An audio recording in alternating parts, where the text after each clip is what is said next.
धोखे से भी निकल जाए राम, बोले वो इतना पावन हो गया कि उसके चरणों के तलवे और मेरे पूरा शरीर। गोस्वामी तुलसीदास जी कह रहे। ये जब रास्ते में नौजवान राधा राधा, एक भाई तो ऐसे कहते श्री राधा, एकदम हृदय उफान आता, क्या दे दे, क्या करूं इनको, कैसे। नाम में अपार सुख तब अनुभव आएगा जब आसक्ति हो जाएगी। अभी आसक्ति अन्यत्र है, नाम में आसक्ति तो है नहीं। तो एक उपासक कि मुझे नाम जपने में श्रद्धा नहीं हो रही, बिल्कुल ना हो, आप चिंता मत करो। भाव शब्द समझिए, कुभाव अनख आलसहु, नाम जपत मंगल दिशि दसहु। भाव से जपो, कुभाव से जपो, मन लगे या ना लगे तुम्हें फल मिलेगा, पक्का मिलेगा, मंगल दसों दिशाओं में होगा। विश्वास करके जपो तो, और एक दिन जब स्वाद लग जाएगा तब आप भी ऐसे ही बोलोगे जैसे बड़े बड़े संत महापुरुष बोलते हैं, नाम जीवन, नाम सर्वस्व, नाम ही हमारा प्राण धन। सारी आसक्ति, यही हमारी साधना है कि हमारी कहीं आसक्ति ना हो जाए, हमारी कहीं ममता बंटवारा में ना आ जाए, कोई हमारी ममता को बांट न ले। केवल प्रियाजू में ममता, केवल जुगल चरणारविंद में ममता। मन में भगवत स्मरण, तन से समाज सेवा, भगवत सेवा, परिवार सेवा, प्रियालाल की भावना से लालसा भगवत प्राप्ति की, भगवत प्रेम की। जीवन धन्य चल रहा है, किसी से प्रमाण की जरूरत नहीं। ध्यान दीजिए, आपका जीवन धन्य है। कैसे? बोले सारी आसक्ति, सारी ममता प्रिया प्रीतम में, मन भगवत स्मरण में, तन समाज सेवा, परिवार सेवा, भगवत सेवा, श्यामा श्याम की भावना में युक्त होकर, और चाहत भगवत प्राप्ति की। बस इस बार तो भगवत प्राप्ति करना है, इस बार तो मुझे भगवत साक्षात्कार करना है। जीवन में राग द्वेष न रह जाए। बड़ा खतरनाक है ये राग द्वेष। अगर किसी से राग है तो बड़ा सूक्ष्म होता है राग का धागा, और वो जब हमारे ऊपर संकट आएगी, विपत्ति आएगी, या तो वो धागा दिखाई देता कि अभी वो है ना। द्रौपदी जी को पहले श्री कृष्ण याद नहीं आए, 5 महारथी पति है अतिरथी, वो याद आए, फिर भीष्मादि याद आए, फिर अपनी भुजाओं का बल, फिर दांतों का बल, और जब निर्बल तब महाबल। सुनेरी मैंने निर्बल के बल राम, महाबल प्रभु श्री कृष्ण का तब जागृत हुआ। ये राग बहुत खतरनाक है, किसी से राग ना करें। यही राग जब प्रियालाल के चरणों में अर्पित हो जाता है तो अनुराग कहलाता है। जब शरीर भोग, शरीर संबंधी, यही बहुत फंसाव वाला जन्म मरण चक्र का मूल यही राग है। और जब इसमें बाधा पड़ती तो द्वेष हो जाता है। द्वेष बहुत खतरनाक है। भजन कर रहे हैं, कई वर्ष पहले किसी ने कुछ कहा, याद आ गया और जलने लगा हृदय। उसकी पूरी सामने झांकी है, भजन कर रहे हैं प्रभु का, और झांकी है उस द्वेष जिससे हुआ है, और हृदय जलने लगा। या कभी वो सामने पड़ गया तो देखकर जल। द्वेष ना होने पावे, अजात शत्रु ते सदा। भक्त अजात शत्रु होता, एक भी पूरा सृष्टि में शत्रु ना होने पावे। तो बोले क्या भक्त से क्रोध लीला नहीं होती? क्या भक्त क्रोध नहीं करता जैसे द्वेषी पुरुष करते हैं? बोले होता है, लेकिन भक्त का द्वेष ऐसा होता है जैसे जल में रकील खींचो, कितने सेकंड, बस जितने में खींच रहे उतने में, इसके बाद नहीं। ऐसा नहीं कि उसके चिंतन में आएगा कि वो बहुत दुष्ट है, ऐसा कभी नहीं आएगा। अगर कभी ऐसा दिखाई दे रहा है तो वैसे जल में जैसे ऐसे, बस ऐसे किया, खत्म। और संसारी पुरुष का द्वेष कैसा होता है? पत्थर की रकील खींच दो तो बनी की बनी, और वो जल की रकील, जल में ऐसे रकील खींचो, 1 सेकंड में खत्म। ऐसे भक्त का आवेश होता है, कोई धर्म विरुद्ध या इष्ट विरुद्ध या ऐसा, तो एकदम वो आवेश दिखाई देगा, लेकिन उसी क्षण वो तत्काल बिल्कुल द्वेष किंचन मात्र नहीं, किंचन मात्र मंगल की भावना नहीं। अगर राग द्वेष है तो फिर वो भक्त कैसा? जीवन में राग द्वेष न रहने पावे, किसी से राग नहीं, किसी से द्वेष नहीं, और किसी भी भोग के प्रति ऐसी प्रचंड ममता कामना ना हो कि प्रियालाल का विस्मरण हो जाए। प्रियालाल का स्मरण करते हुए धर्मयुक्त भोग को जीवन यापन के लिए स्वीकार किया गया है। प्रियालाल का स्मरण चल रहा है और शास्त्र सम्मत धर्मयुक्त भोग है जीवन यापन के लिए, लेकिन शास्त्र विरुद्ध प्रियालाल का विस्मरण करा दे ऐसा भोग भक्तजन स्वीकार नहीं करते, और जो स्वीकार करते हैं वो भक्त नहीं होते। राग द्वेष भक्त के जीवन में नहीं होता, और ऐसी भोग कामना नहीं होती जो भगवत विस्मरण करा दे या शास्त्र विरुद्ध हो। अगर शास्त्र विरुद्ध और भगवत विस्मरण कराने वाली भोग वासना, वो फिर अभी भक्ति रंग नहीं लाई। पहला राग द्वेष, दूसरा भोग ममता कामना का जो विषय है वो इष्ट चिंतन और धर्म शास्त्र सम्मत। तीसरा मद अभिमान नहीं आना चाहिए। भक्ति में भी अभिमान जागृत हो जाता है, सामने वाला ऐसा है, सामने वाला ऐसा है। जहां परदोष दर्शन होने लगे वहां जान लेना अभिमान आ गया है। बिना गुणाभिमान हुए दूसरे में दोष दर्शन नहीं हो सकता। अभिमान की पहचान दूसरों में दोष दर्शन, अपने में गुण का भाव, गुण का आरोप, अपने में गुण का अभिमान, दूसरे में दोष दर्शन, ये पतन का लक्षण है, सिर्फ पतन का लक्षण। ऐसा हो जाए तो प्रभु के सामने चिल्ला के रो, बचा लो प्रभु बचाओ, अभिमान आ गया। भगवान को अभिमान बिल्कुल पसंद नहीं है। दैन्यता से भगवान प्यार करते हैं और अभिमान से भगवान रोष करते हैं। सुनहु राम कर सहज स्वभाव, जन अभिमान न राखें काऊ। अभिमान आ गया तो कोई होगी बहुत बड़ी विचित्र भयावनी लीला, इसलिए बचो। जहां अभिमान आवे तो रो प्रभु से, प्रभु दूर कर दो। भयावनी लीला करते हैं फिर वो जब अभिमान आ जाता है। देखो कैसी देवर्षि नारद जी के साथ की, कैसे गरुड़ जी परेशान हो गए। भक्त के हृदय में कभी अभिमान नहीं आना चाहिए। अभिमान की पहचान दूसरों में दोष दर्शन, अपने में गुण का आरोप। में चौथा, चाहे जो कुछ नष्ट हो जाए कभी शोक विषाद नहीं करना, रोना नहीं। भक्त है, परिवार का कोई पधार गया है तो कीर्तन कर रहा है, वो रोएगा नहीं। ये रोना केवल मोह ममता का क्षेत्र है और नहीं रोना चाहिए। जब अब गीता जी का पीछे व्याख्या चल रही थी तो जो रोज सुनते हैं उनको याद होगा, रोने वाले के आंसू और नाक लार सब उस जीवात्मा को पीना पड़ता है जो पधार गया है। कभी नहीं रोना चाहिए। उस समय नाम कीर्तन करना चाहिए, भगवत यश गुणगान करना चाहिए, उस जीवात्मा के मंगल के लिए भगवान का नाम जप करके देना चाहिए, रोना नहीं। कुछ भी नष्ट हो जाए, कोई भी मर जाए, शोक विषाद नहीं करना, रोना नहीं। ये भक्ति के मार्ग का विषय। मंजीरा उठाओ, सब मिलकर कीर्तन करो और भगवान का यश गान करते हुए उनकी अंतिम यात्रा। भक्तों की तो मृत्यु भी महोत्सव होती है। संसारी लोगों के लिए छाती पीटते हैं लोग, उनके मरे हुए व्यक्ति की छाती में नहीं, ऐसे पीटते हैं, वैसे पीटते हैं। और जब वो पीट के रो रहे हो घर वाले, तब पूछना कि तुम क्यों रो रहे हो, तब असलियत पता चलती है। वो रो नहीं रहा उसके लिए कि इसलिए रो रहा है, वो अपने लिए रो रहा है कि हम जो चाहा अपने लिए, बस अपनी कामना की पूर्ति के लिए। भक्त को कभी ऐसा नहीं करना। कोई पधार गया बहुत गंभीर, कोई रोए तो डांट देना चाहिए, चुप शांत नहीं रोना। उस जीव को क्यों अब कष्ट देना। अब तो नाम कीर्तन, मान लो 50 लोग आए, 50 लोग नाम कीर्तन करो और फिर उसको भगवान के मार्ग में अग्रसर हो आगे। जहां जीवात्मा जाए उसका अच्छी जगह जन्म हो, उत्तम कुलवान भक्तवानों के घर में जन्म हो, भगवत प्राप्ति हो जाए उसको। ऐसे नाम कीर्तन करके उसको प्रदान करो, तब तो बढ़िया बन जाएगा। ये सब बैठे बैठे वो इधर उधर की बातें उच्चारण करके रोना, ये सब कुछ भी नष्ट हो जाए। भक्त के आंसू सिर्फ भगवान के लिए गिरते, ध्यान रखना। भक्त की आंसू रूपी धरोहर सिर्फ भगवान के लिए काट दिया जाए तो भी आंसू नहीं गिरेंगे। भगवान के लिए ही आंसू गिरने चाहिए। शोक विषाद नहीं होना चाहिए।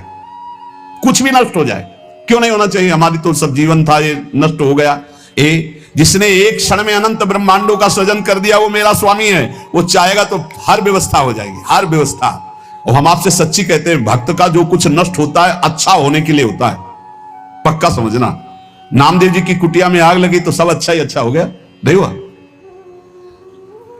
कहीं भी कुछ भी, भक्त का अगर कहीं भी कुछ भी हानि होगी, तुम निष्ठा से रहना, सब बढ़िया ही होगा। आप देख लेना, परिणाम में देख लेना। शोक किस बात का। कोई नई व्यवस्था किया है मालिक ने, इसीलिए पुराने को आग लगवा दी है, या पुराना नष्ट हो गया, कोई नई व्यवस्था की। भगवान की ताकत नहीं कि वो अमंगल कर दे। किसी ने कहा हमारा मन भगवान में ना लगा हो और हम फिर भोग लगाएं, सेवा करें तो भगवान स्वीकार कर लेंगे। कहां, वो बड़े कृपालु हैं। अरे पूरे समय मन नहीं लगा, लेकिन आपने कहीं ना कहीं मन में तो ये बनाया था कि भगवान को हम भोग लगा ले जा रहे हैं। इतनी भी ना तो श्रद्धा थी पाई भर, ना कोई भगवान से अपनापन था। स्तनों में जहर लगाया था भगवान को मारने के लिए, और भगवान ने फल दिया यशोदा मैया को जो मिलता है। ऐसे तो हमारी कृपालु भगवान है। तुम दूध का भोग लगाने सही में जा रहे हो, अब मन लगे चाहने लगे तुम्हें फल तो मिलेगा ही। ये संशय मत करो, हमारे भगवान पर बड़े कृपालु हैं। शोक विषाद का विषय भक्त का नहीं होता। किसी के मर जाने पर, या किसी के नष्ट हो जाने पर, या किसी के छूट जाने पर। अमुक ने हमको छोड़ दिया, बड़ी कृपा की, क्यों। अब हमारा सहयोगी मित्र कौन होगा, भगवान। पक्का समझो। अगर हम किसी से अपनापन करते हैं तो सिर्फ भगवान के भाव से करते हैं। मेरे प्रभु आप इस हृदय मंदिर में बैठे इसलिए मैं आप, बस और कोई संबंध नहीं, केवल एकमात्र प्रभु ही वही है। उसी रूप कितने हैं लेकिन स्वरूप एक ही है, सब में वही हमारे युगल सरकार विराजमान है। और इसमें पांचवी बात, कभी भय और संदेह न करना, कभी भय न करना। किसी की किसी भी तरह से प्रतिकूलता देने पर डरो मत, तुम्हारे रक्षक भगवान हैं। बोले हमारी तो प्रिया जो है नील कमल हाथ में लिए हुए हैं, अब ना तो तलवार है ना गदा है, कैसे रक्षा करेंगी? तो जो ये सब बड़े बड़े दिव्यास्त्र हैं जो जानने वाले हैं, तो 19 चरण चिन्ह प्रिया और लाल 19 चरण चिन्ह है। ये चरण चिन्ह अपने भक्त जनों की रक्षा के लिए, इन्हीं में सुदर्शन चक्र, इन्हीं में कौमुदी गदा, इन्हीं में सब कुछ विराजमान है। भक्त की रक्षा के लिए प्यारी जो की चरण चिन्ह बलवान। वृंदावन दास चाचा जी ने बड़ी महिमा चरण चिन्हों की वर्णन की, कभी अवसर आएगा तो सुनाएंगे। हमें भय नहीं करना और हमें संदेह नहीं करना, पता नहीं भगवान ऐसा करे कि ना करे, पता नहीं प्रिया जो आगे ऐसा संभाले कि ना संभाले। भजन तो करते हैं, पता नहीं भगवत प्राप्ति होगी कि नहीं। अरे इधर भोग भी नहीं भोग रहे हो, इधर भजन भी कर रहे हो, प्रियालाल मिले कि ना मिले, पता नहीं ये भजन सही है कि नहीं सही, इस मंत्र से काम होगा कि नहीं होगा, ये जो नाम कह रहे हैं राधा नाम, इस नाम से होगा कि नहीं होगा। संदेह न करे, संशय न करे। देखो राधा नाम तो वृंदावन में व्याप्त है और हमारे रस ग्रंथों में व्याप्त है। अगर गुरु के वचनों में विश्वास हो तो बिना नाम के भी कल्याण हो जाता है, ऐसे साधारण बोल देने पर। एक सीधा साधा गांव का भगत कभी कथा नहीं सुनता था, गाय चराता था गांव की। तो एक दिन और गोपाल जो गाय चराने वाले थे उन्होंने कहा यार कभी तो कथा सुन लो, रात दिन पशुओं के पीछे घूमते हो, पशु बुद्धि, कभी तो कथा सुन लो। तो एक दिन सोचा दोपहर के भोजन गांव में पाएंगे जाके अपने घर में, और कथा हो रही वहीं से निकल लेंगे, जो सुन लेंगे तो सुन लेंगे। खड़े खड़े वहां चर्चा चल रही थी, जिसने मनुष्य जन्म लेकर के गुरु मंत्र नहीं लिया और नाम जब भगवान का नहीं किया उसका जीवन मुर्दा, व्यर्थ जीवन। चला गया सुन के, और बार बार वही दिमाग में कि पंडित जी कह रहे थे गुरु मंत्र नहीं लिया और नाम जप नहीं किया तो मुर्दा जीवन। जिन हरि भगत हृदय नहीं आनी, जीवित सौ समानते प्राणी। दूसरे दिन फिर गया, कहा पंडित जी आपने कल कथा में कहा था गुरु मंत्र ले लेना चाहिए, नहीं तो जीवन मुर्दा हो जाता है, बेकार जीवन रहता है। तो देव गुरु मंत्र आप और तो हम किसी को जानते नहीं। तो देखा फटा पुराना कपड़ा, डंडा लिए एक चरवाहा, उनका ऐसे थोड़ी कि तुरंत गुरु मंत्र दे दिया जाता है। आखिरी दिन कथा के मिलना फिर दे देंगे, टाल दिया। अब वो आखिरी दिन कथा के तो दिन चढ़ावा चढ़ रहा था, तो पंडित जी ने कहा जब चलें तब ले लेना गुरु मंत्र, टाल दिया। अब वो जब आखिरी दिन के बाद हो तो उस समय घोड़े पे बैठ सब सामान लाद के पंडित जी चलते थे, वो तो सब सामान लाद के चलने लगे हो। तो पीछे पंडित जी आप जो कह रहे थे कि गुरु मंत्र देंगे, आप गुरु मंत्र दे दीजिए। पंडित जी रबड़ी पवाई गई थी, घोड़े से उतरे, घोड़ा एक भगत के यहां खड़ा किया और लोटा लिया और भागे, क्योंकि सोच लगी थी। अब वो भगत किसान आदमी, गांव का गंवार आदमी पीछे लगे, पंडित जी अरे गुरु मंत्र दे दो, कितने दिन से टहला रहे हो आप। अरे उनका यार मतलब सोच का पैसा, तू गुरु मंत्र की बात कर। अब वो पीछे लगा कि अब हम नहीं जाने वाले, आपने सब सामान लाद ली थी, भगवान की कृपा कहो कि आपको सोच लगी आई, नहीं तो आप हमको तो गुरु मंत्र ही नहीं देते, हम आपको नाम पर विश्वास की बात। पंडित जी तो दात गपोचन, जय गुरुदेव की जय गुरु, वो दबकाए है दात गपोचन, वो तो एकदम मूर्ख आदमी, तो सोच तो। वो प्रणाम कर लिया, जय गुरुदेव, धत गपोचन धत गपोचन। जपना न राधा न कृष्ण न राम न हरि। घर आया, बोले आज से गाय चराना बंद। बोले क्यों? बोले गुरु मंत्र मिल गया, अब हम भजन करेंगे, हमारा जीवन मुर्दा नहीं रहेगा, अब जीवन सार्थक रहेगा।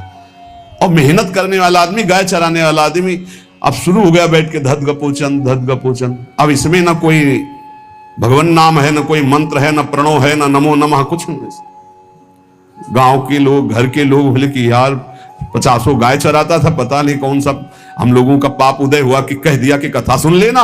अब वो गाय चराना भी छोड़ दिया, गपोचन शुरू हो गया।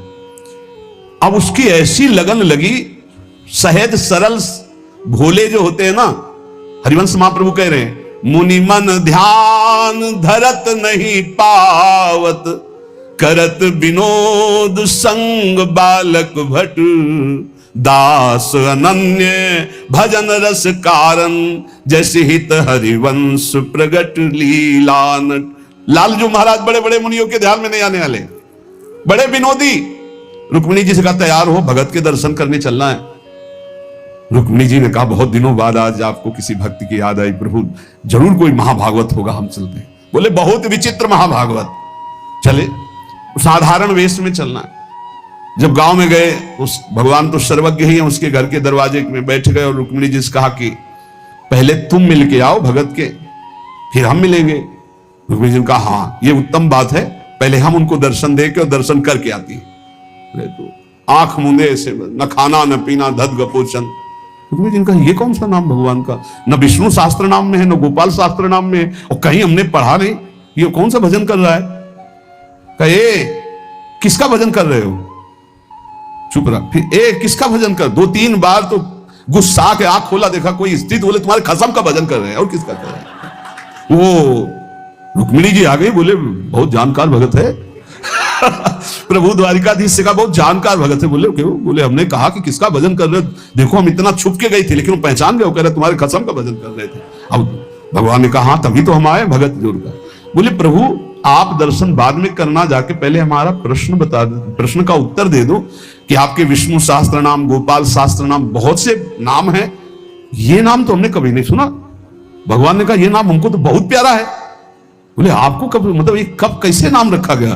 बोले बहुत प्यारा है, हमारा ब्रज का रखा हुआ नाम है, ब्रज में मैया ने रखा था। कैसे रखा था। बोले एक दिन मैं माखन चोरी कर रहा था, सखा के कांधे पर खड़ा हुआ, ऊपर माट में हाथ डालकर मक्खन पूरा ऐसे खाता जाता, सखा को पवाता जाता। इतने में मैया और गोपी जन आ गई। ए कन्हैया ये क्या कर रहा है। अब हमने देखा कि फंस गए। हमने कहा कि मैया हमें बहुत भूख लगी थी और देखा कि इसमें चींटी चढ़ी हुई है, तो हम चींटी निकाल रहे थे। तो बोले चींटी कैसे निकाल रहे थे, यहां पूरा हाथ सना हुआ है तुम्हारा चींटी। बोले अरे भैया तू बावरी, जब चींटी को ऐसे निकालने करते वो अंदर चली जाती तो खबो खबो के निकाला, इसलिए ऐसा इतना हाथ हो। बोले यहाँ मुंह में भी जब तुम्हारे मक्खन लगा, एक मक्खी बार बार उड़ रही थी तो हम ऐसे मारा तो पूरा मुंह में मक्खन लगा। भैया ने कहा धत गपोचन।